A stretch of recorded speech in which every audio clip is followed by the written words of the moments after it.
2025-26 অর্থ বছরের জন্য 7,90,000 কোটি টাকার বাজেট পেশ করলেন অর্থ উপদেষ্টা ডক্টর সালেহুদ্দিন আহমেদ। ভিটিভিতে সরাসরি প্রচারিত 54তম বাজেট প্রস্তাবনায় লক্ষ্যমাত্রা 5,64,000 কোটি টাকা, ঘাটতি 2,26,000 কোটি টাকা। বাজেট বক্তৃতায় অর্থ উপদেষ্টা জানান, ঘাটতি কমাতে সংকোচমূলক রাজস্ব নীতি অনুসরণ করছে অন্তর্বর্তী সরকার। বিদেশি সহযোগিতাদের কাছ থেকে 3.6 বিলিয়ন মার্কিন ডলার বাজেট সহায়তা পাওয়ার সম্ভাবনার কথাও জানান তিনি।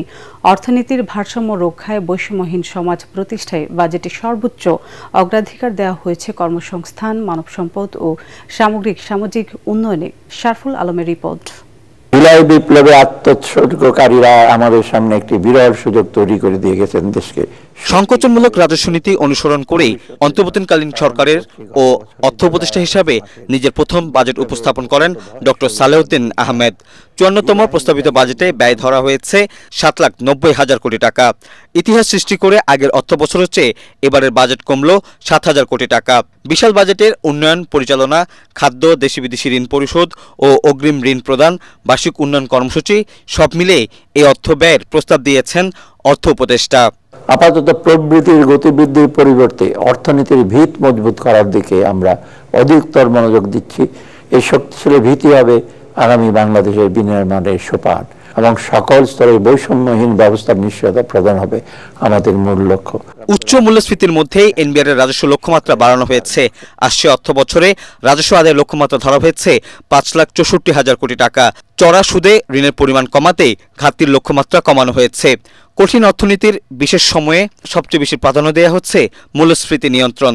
দেশীয় শিল্পের বিকাশে বিশেষ গুরুত্ব দিয়ে বরাদ্দ বাড়ানোর প্রস্তাব করা হয়েছে কর্মসংস্থান ও সামাজিক সুরক্ষা খাতে। নাগরিক সুবিধা, কর্মসংস্থান ইত্যাদি বিষয়ের উপর জোর দেওয়া হয়েছে। স্বল্পোন্নত দেশ হতে উত্তরণ এবং জলবায়ু পরিবর্তনের ফলে ক্রমাগত যে সকল সুযোগ সৃষ্টি তার সুবিধা ভোগ এবং যে সকল চ্যালেঞ্জ তৈরি হয়েছে তাকে মোকাবেলা করে টেকসই উন্নয়ন নিশ্চিত করার দিকেও মনোযোগ দেওয়া হয়েছে। মেগা প্রকল্প না থাকায় উন্নয়ন ব্যয় 2,45,000 কোটি টাকা ধরা হয়েছে, যার মধ্যে এডিবিতে যাবে 3,30,000 কোটি টাকা।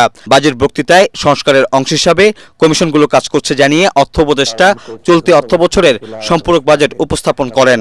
এর আগে 2025-26 অর্থ বছরে 7,90,000 কোটি টাকার বাজেট অনুমোদন করে উপদেষ্টা পরিষদ। প্রধান উপদেষ্টা তেজগাঁও কার্যালয়ে অনুষ্ঠিত উপদেষ্টা পরিষদের বৈঠকে এই অনুমোদন দেয়া হয়। প্রস্তাবিত নতুন অর্থ বছরের বাজেট পেশের পর মতামতের ভিত্তিতে অধ্যাদেশের মাধ্যমে জুন মাসের শেষের দিকে পাশ হবে 2025-26 সালের বাজেট। বরাদ্দ কমিয়ে আগামী অর্থ বছরের জন্য নতুন বাজেট পেশ করলেন অর্থ উপদেষ্টা। এবারের বাজেটে সবচেয়ে বেশি গুরুত্ব দেওয়া হচ্ছে কম আয়ের মানুষকে। এই জন্য সামাজিক সুরক্ষা খাতের বরাদ্দ যেমন বাড়ছে তেমনি কমছে উপকারভোগীর সংখ্যা।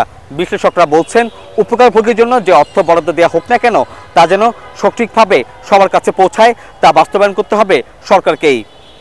শারফুল আলম, এটিএন বাংলা, ঢাকা।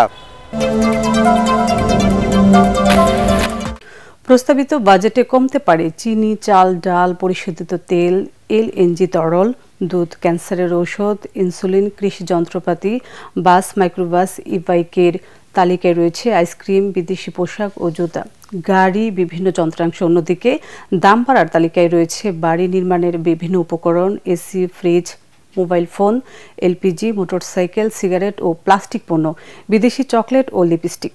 বাজেটের দাম বাড়া কমা নিয়ে দেখুন তরিক ইসলামের রিপোর্ট।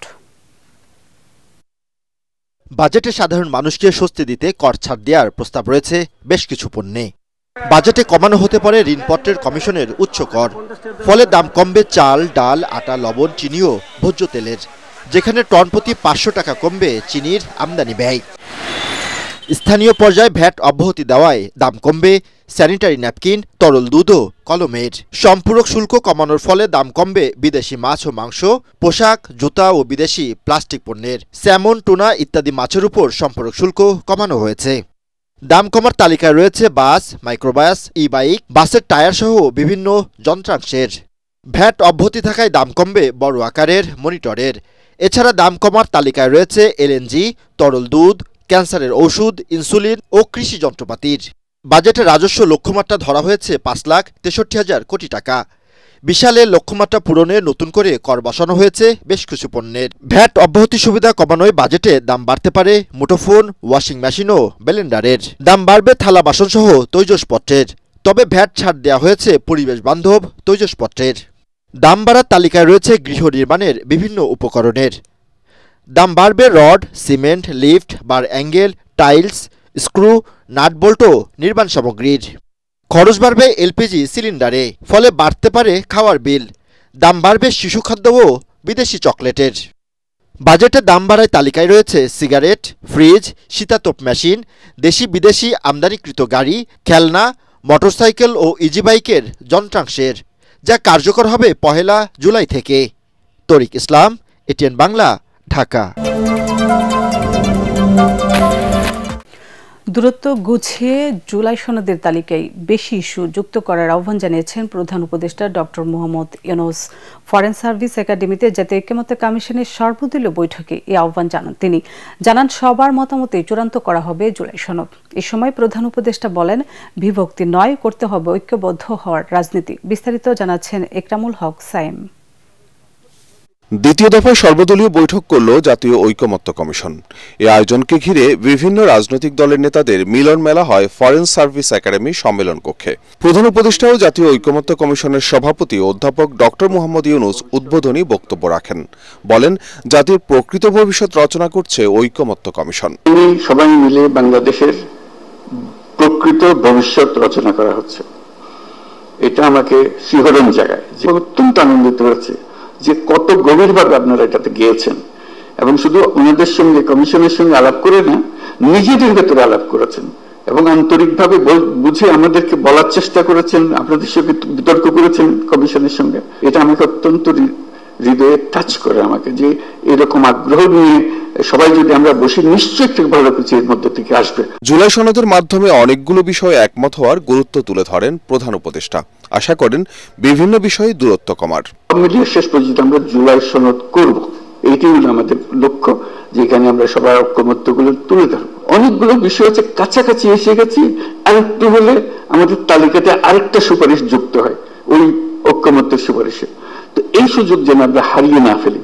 এই দ্বিতীয় পর্বের আমি যদ্দূর বুঝছি, প্রফেসর রিয়াসাত তারা ব্যাখ্যা করবেন যে এই আলাপটা নিয়ে যেটুকু তফাৎ ছিল, দূরত্ব ছিল, সেই দূরত্বকে গুছিয়ে এনে যাতে আমাদের জুলাই সনদে বর্তমানে যতগুলো ঐকমত্যের বিষয় আছে তার মধ্যে যে আরো কিছু যোগ করতে পারে, দেখতে সুন্দর লাগবে। জাতীয় একটা সনদ হলো, অনেকগুলো বিষয়ে আমরা একমত হতে পেরেছি। জাতি হিসেবে আমরা গর্বিত জাতি হিসেবে দাঁড়াতে পারে যে আমরা তো এরকম বিভক্তিকরণের প্রক্রিয়ার মধ্যে রাজনীতি সৃষ্টি করিনি, আমরা সৃষ্টি করছি ঐক্যবদ্ধ হওয়ার জন্য, দেশের উন্নতির জন্য, দেশের মঙ্গলের জন্য। 28টি দল ও 2টি জোটের প্রতিনিধি অংশ নেয় বৈঠকে। বিএনপি, জামাত ও এনসিপির 3 জন করে প্রতিনিধি ও অন্যান্য দলের 1 জন করে প্রতিনিধি বৈঠকে অংশ নেন। একরামুল হক সায়েম, এটিএন বাংলা, ঢাকা।